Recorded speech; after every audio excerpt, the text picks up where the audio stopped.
this the kind of book that helped you while you were writing it? I think so. I mean, it's funny because I wrote a book about change and tolerating discomfort, and I'm not going to claim I'm good at either of those things. This is not about, I'm just, take my advice, I'm not using it.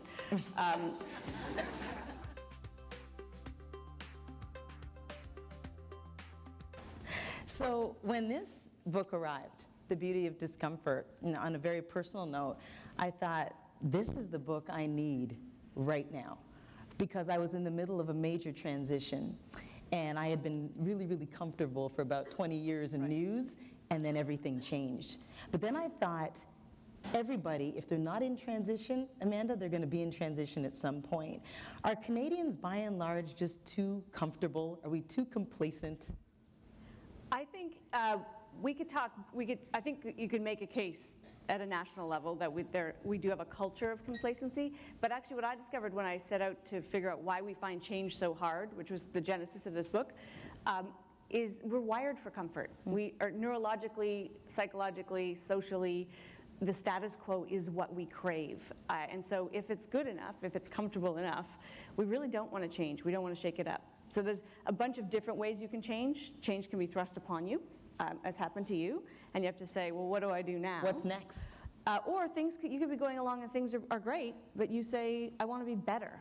I want to go from good to great. And that's actually one of the hardest types of change, because good is good. Good is good enough. So that's the challenge for everybody. When you say that we're wired to be comfortable, that in fact starts at a very young age, doesn't it? Yeah, I mean, it really is neurological. So the neuroscience around this stuff I found so fascinating. I set out to write this book because I'd written a book, The Power of Why. And The Power of Why was really about how to foster curiosity and creativity. Really by just reigniting your own natural curiosity that you had as a child. We all had it, and it got drummed out of all of us, almost universally.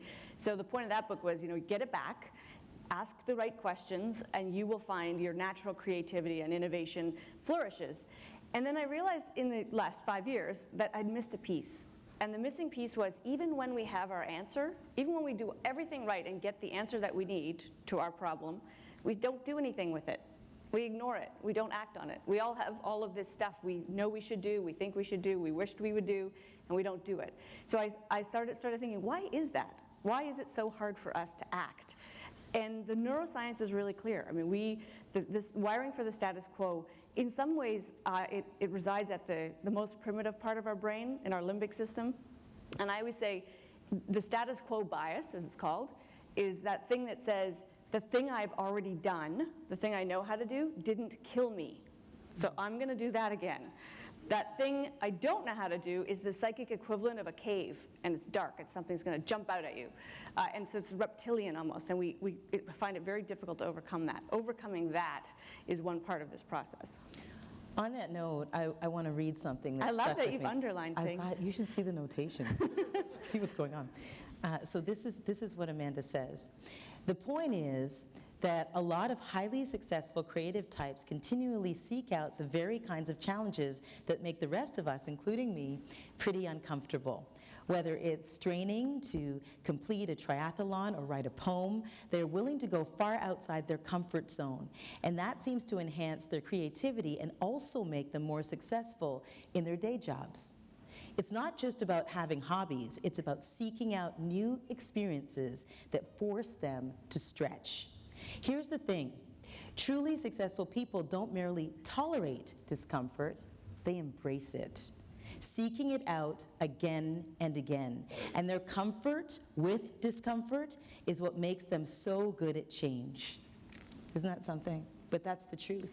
But it takes courage to move in a different direction. So it does. One of the good news, the bits of good news here is these types of people, and you'll really see it, start to pay attention to how many really high-octane CEOs also act in their local theater group or do different volunteer trips in third world countries all the time, really throwing themselves into situations where they're not the boss and they're not in charge and they don't have all the answers.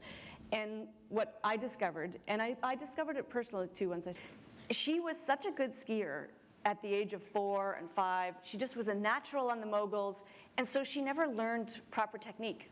she didn't have to. She just had this kind of, she talks about feeling the snow, right? It's sort of this intuition for skiing. And so she found herself at her first Olympics losing by 100th of a second. She came in 4th, so losing. For most of us, that would be the most glorious day in our life, but she lost. And she had to step back and say, I'm so badly injured because my technique is wrong. So she went back and she started redoing her training from the ground up. But instead of just going and training the way everybody else trains, she stopped and said, how does Jen Heil specifically need to train? And to me, the lesson, there's a bit of a lesson for Canada in this, which is we've gotten by because we have natural resources, because our trading partner, the biggest economy in the world, was right there taking our stuff. We need to do what Jen Heil did and say, can't get by on that anymore. We actually have to go figure out what Canada needs to do that's specific to Canada. No other country is the same. What's the program for us? And then we actually need to get going on it. Stop talking about it and actually, get going. There's so many lessons in this book, and they are told through the experience of so many different peoples. It's a very diverse group. Yeah. So from the ski slopes, let's go to the theater of war, and four-star General Stanley McChrystal, and the lesson that he's teaching us through this. So the book tries to take different types of discomfort that come from different types of change, some of which is thrust upon you and some of which you choose yourself. And Stan McChrystal had to reinvent the part of the military that he was running, which in his case was the theater in Afghanistan. He was in charge of Afghanistan, and he was in charge of something called JSOC, which was this super elite group in the military, and they were losing. He got there and realized that the US military, with all of its might and all of its capability and money and personnel, was losing to this ragtag group of people called Al-Qaeda. And he said he realized that was because they were operating in a new way. So the analogy he gives is the military was like an old school company, and these folks, these terrorists, were like little startups. They didn't have any rules, they didn't have anything constraining them. They kind of made it up as they went along. And he had to actually reinvent how they were going to operate inside this unit. So things like that, may sound sort of not too threatening to us. Open communication. So he sat in an open space, and when the phone rang, he took it on speaker, and everybody in the room could hear his phone. This is four-star general running a war. Everybody was going to hear. He started telling stuff to the CIA and the FBI and wanting them to tell his people stuff. Amazingly, it took them years before they were willing to do that because they were so entrenched in their kind of silo mentalities. But his whole point was, if they didn't get this right, people were going to die. Lots of people, more people were going to die. And so they took this learning into Iraq, and it was super successful. And we'll never know actually what would have happened in the world if he hadn't given a bad interview to Rolling Stone magazine. Do you guys remember that? Stanley McChrystal allowed a journalist to follow him around for a few days, and he and his aides and whatever were very frank and free.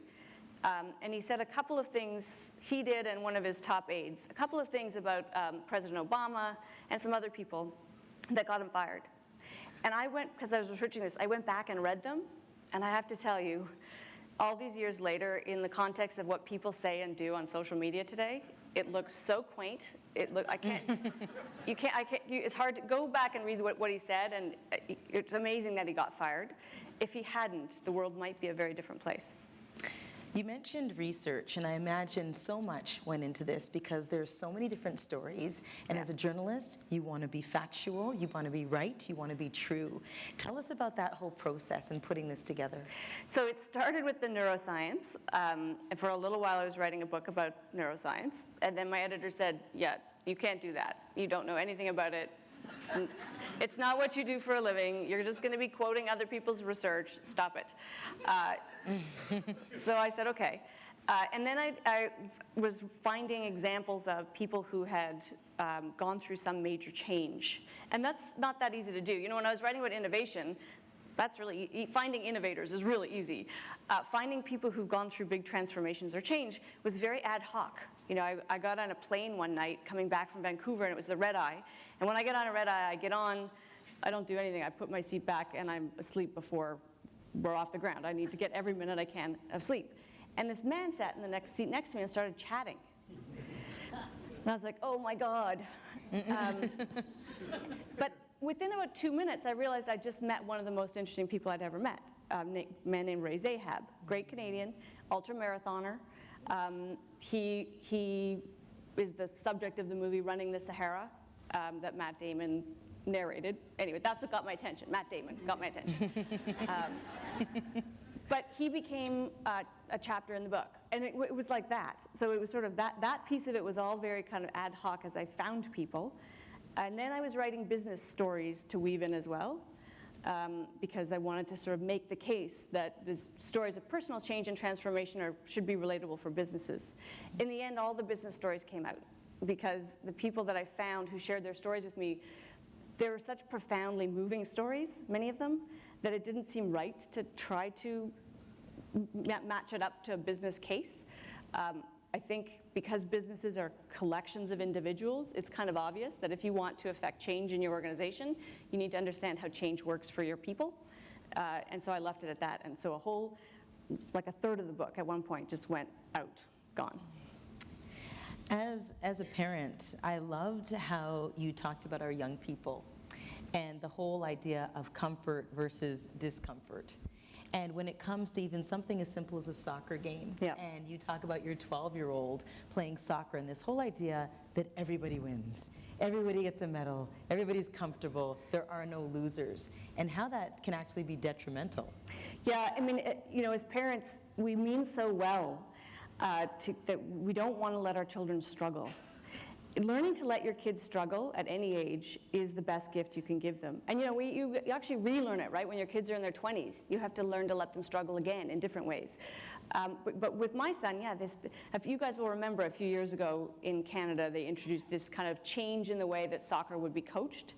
And I wrote an op-ed about it at the time, and I heard from people inside the coaching world. And it's oversimplifying to say it's just about not letting anybody lose, or it actually is about player development. But all I could see was the effect it was having on my son. They stopped scoring the games. Really good players suddenly had new rules. They could, if they'd gotten 2 goals, they weren't allowed to get another goal. They'd get pulled. They had to pass the ball before a goal was scored. Things that were just, and the kids knew who was winning and losing. They were keeping score, because that's what kids do. They stopped calling them tournaments and started calling them festivals. So it was stuff like that really, you know, you kind of think, what exactly are we? And the effect it has on children is, on the children that get a medal they don't deserve, they don't believe in your medals anymore. They don't see the value of winning because they got it for nothing. And the kids who are working hard and sharing the spoils with everybody else, well, what's their reward? What lesson? So self-esteem gets undermined.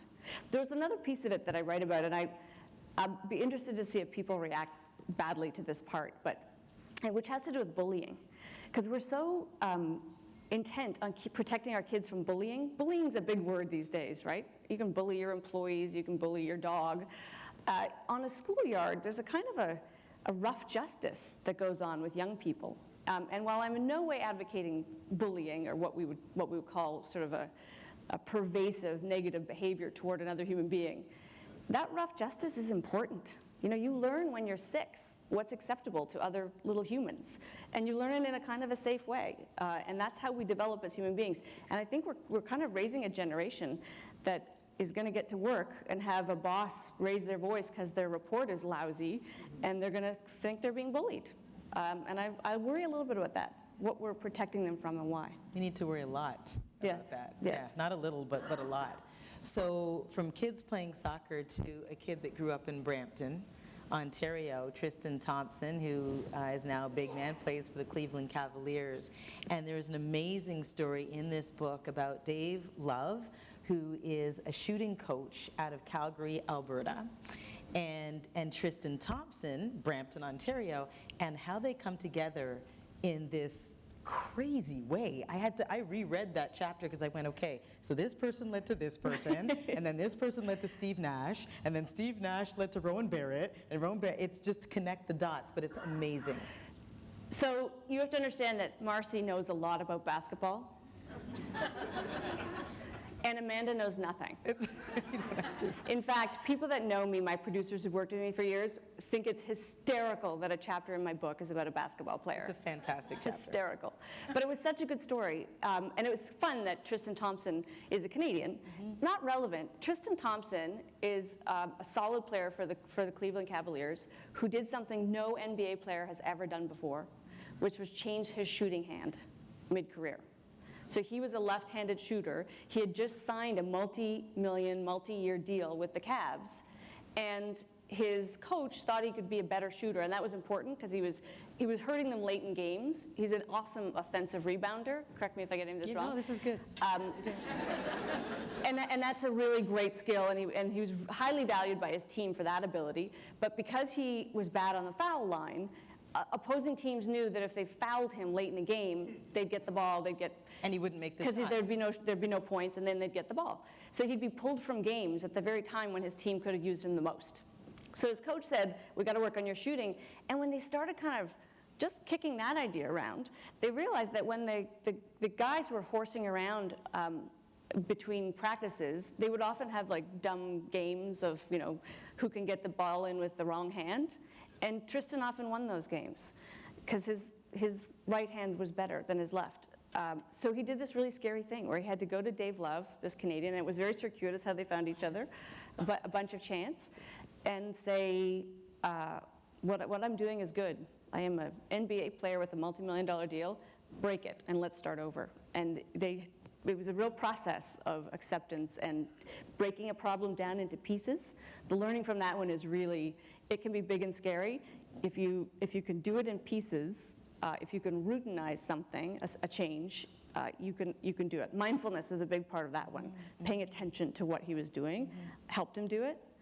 But I learned a lot. I learned Dave Love is this amazing, Dave Love tried to show me his techniques in person. I went out to Calgary, and where your finger is on the ball is vitally important. So he thinks your middle finger should be right down the center of the ball. And if it moves a fraction of a millimeter, you've changed the trajectory of that ball. So that alone, you're grabbing the ball mid-play, right? You're turning, and your finger has to be perfectly aligned. So it takes a bit of practice. Did you make any shots? I don't think I did make shots. I can't remember. I love that he was there teaching you. Yeah. This is fantastic. I was thinking a lot about the whole idea of comfort, discomfort, and how what is perceived as a bad thing, meaning discomfort, is the best thing for us. Yeah. Think back to a time, if you will, where you had to make a change that you weren't comfortable with, but did it anyway. Even if people thought it was a bad idea, you did it anyway. So it's funny, when I thought about this, when I was 27, I was offered the New York bureau at the newspaper I worked for, the Financial Post. I am as introverted as you can get. Look up introvert in the dictionary and you will find me. I was moving to a city where I didn't know anybody except the person at the bureau I was replacing, who was going to leave. I was leaving my twin sister, my family, everybody, a boyfriend at the time. And I've in years since said, I don't know how I did that. I don't know why I did it. I don't know what was going on with me, but I just did it. And then I got there, and New York is New York, and there are lots of Canadians that you can kind of plug into, and it took no time at all. It took like a month before I was at home and had what I need, which is a couple of people you can take your shoes off with, right? Like just really be relaxed around. One of the strategies for managing discomfort, which is I talk about in the book, is tuning it out. There's some forms of discomfort that actually what you should do is ignore. If you can't control it and it's not going to help your behavior in any way, ignoring it is sometimes the right thing to do. And that's what I did. I tuned out that discomfort until I could get through it. And it was instinctive. I didn't realize that's what I was doing. But it's a strategy that really works. If you got to get it right, because sometimes managing discomfort is managed best by tuning it in. So sometimes you've got to be very mindful about the discomfort. But if you follow your instincts, if your instincts are saying, don't listen to this, sometimes that's the right approach. You mentioned that you're the type of person that needs to have your people, the people that you can take your shoes off with. But there's also that whole idea of the power of one and being at home with yourself and listening to yourself. But that's easier said than done sometimes. I think it is. I mean, I think everybody has different degrees. When I say I'm an introvert, I get my energy from being alone. Whereas my twin sister, interestingly, is an extrovert. She gets her energy from other people. But I think everybody has this capacity to think about ourselves, right? It's something we actually do quite well, arguably to a fault, if we're not doing it in a constructive way. We ruminate, we, go over and over things we said or we did. I think if you take those same types of activities that we all do all the time, but get a little more focused with them, actually make sure you're doing them constructively. We're doing it anyway. You just need to actually direct it in ways that are going to work for you. Because ruminating over, the argument you had with your boss is studies upon studies will tell you not good for you. It's not going to help you. It's going to make you feel worse. But if you use that same kind of capacity to go over something as a way to engage with your life, that could be a constructive moment for you. It's a matter of kind of actually taking control of behaviors that we've automated. You spent a lot of time with some amazing people in this book, but Mayor Arar, that story, and everybody I would think is familiar with the story of Mayor Arar, made headlines in this country for such a long time, and I would say for all the wrong reasons. Yes. What was that like sitting down with him, and was there any trepidation before you did? So if I say Mayor Arar to this room, some of you will think, terrorist? Still. Mayor Arar, I ran into him at a conference. Again, I wasn't intending to write about him. It hadn't occurred to me to use him as an example. And in some ways, even when I'd interviewed him, I thought, this is too intense a story to match up to everybody else. You know the story, wrongfully imprisoned in Syria thanks to lies that our government gave to the US government. The US government practiced something called rendition, which is to deport without any due notice or process to a country that is known to torture. And it took an awful long time, more than 2 years, to get him home, and a lot longer, as you'll remember, for him to clear his name. In the end, our government paid him $10 million, all his legal fees. The commissioner of the RCMP resigned. He is as vindicated as a human being can get. There is no evidence whatsoever, and in fact, they even charged, without anything that will come of it, but they charged his torturers after disputing for a long time that torture had happened. So complete vindication. But the guy still was tortured, taken from his family. His reputation is forever tainted, because that's the way the world works. And when I met him, he has this philanthropic startup called Cause Square, which is it's an app for giving. And he is a lovely, open-faced, gentle man. And I thought, how do you do that? How do you go through that and stay true to that side of yourself? So I asked him, how do you achieve that? And one of the learnings from Arar that really does help, and again, comparing this to a corporation did not feel good, but if you're inside a company and you're saying to your employees, we need to do a massive change, a massive organizational restructure, or making an acquisition, if you can't give them the meaning in that, if there's no meaning for the employees, you're not going to have, they may do what you want them to do in a physical way, but they're not going to buy into it, and the change will not be strong. And Mayor Arar found the meaning in what had happened to him, and he did it in two ways. He put himself in the shoes of, he tried as much as possible to understand why it had happened. So although he's not forgiving the guy at JFK who pulled him aside and accused him of terrorism, he understands that in a post-9/11 world, people were jumpy. So he can at least see the perspective of that human being. The only people he's not able to do that with are the actual torturers, but he even there finds a way to say they're tortured themselves, because you can't do that to another human being and not suffer yourself in some way. But the real meaning for him was his story brought to light rendition, and it caused justice, and it kept other people from going through the same thing. So he says if one guy had to go through that in order to bring this to light, then that's reason enough. Which it's so touching, right? Because all of the bitterness, most of the bitterness out of him. Which is phenomenal. It's almost hard to imagine doing.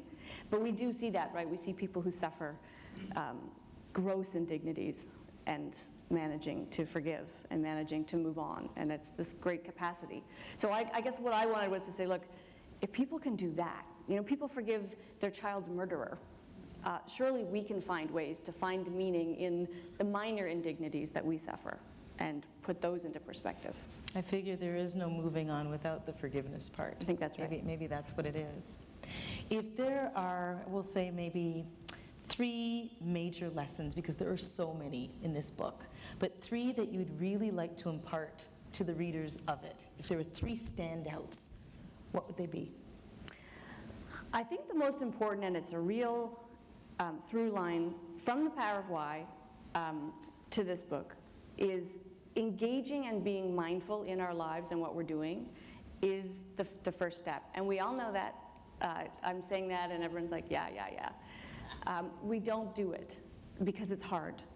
So one of the things where our neurology works against us is our brains are wired to automate as much as possible because effortful thinking is too hard on us. If we had to think about how to breathe or how to walk, we wouldn't have any capacity for anything else. So as our brains have evolved, we become these unbelievably good pattern matchers, sorting machines, and we do it as fast as we can. And in fact, some of the pitfalls we know from behavioral science comes because we're so good at finding patterns and matching that if we're presented with a piece of information that doesn't match anything we've ever seen before, we still want to find a bucket for it.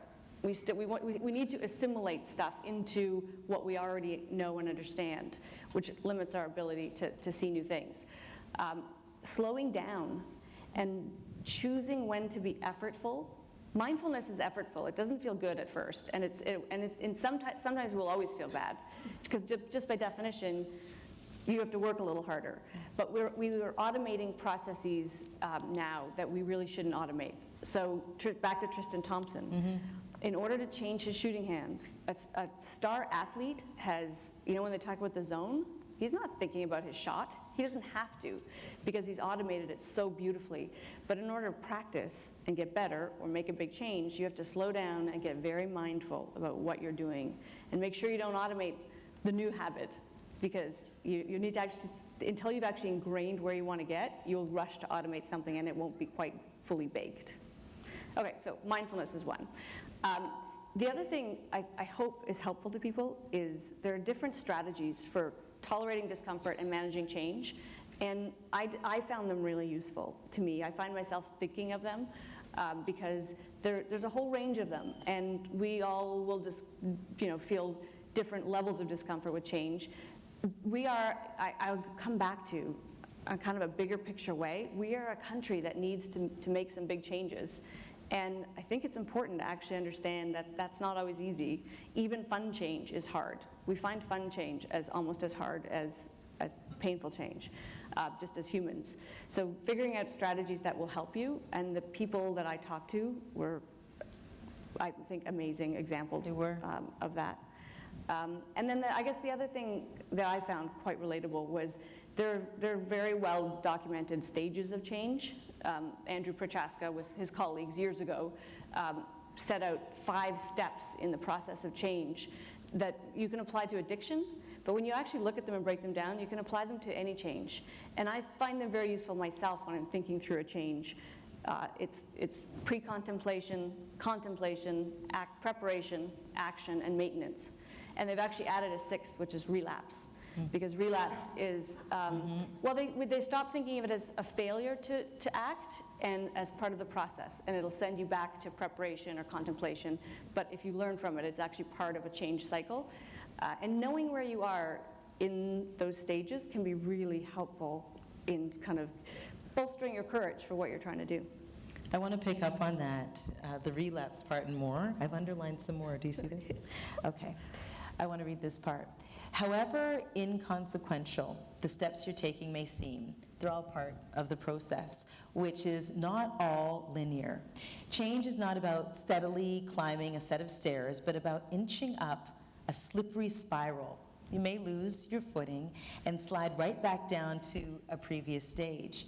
Relapse is extremely common for addicts, On average, smokers who've managed to kick the habit tried and failed to quit 3 times before making it to the maintenance stage.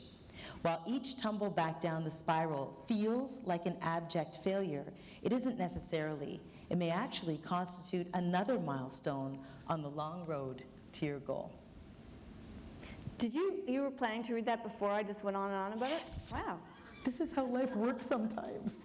Yes, I was, because I loved that. And I read it so many times and underlined it because it's so eloquently said and so true in many ways. I mean, I loved it too because I think we all suffer those little relapses, right? I mean, so one of the things that I would, if I could snap my fingers and change something about myself, it would be a slight hair trigger reaction to events occasionally. Which is to say I can have a temper.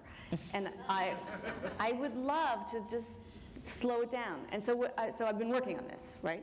And when I feel myself losing my temper, it can feel like a real failure.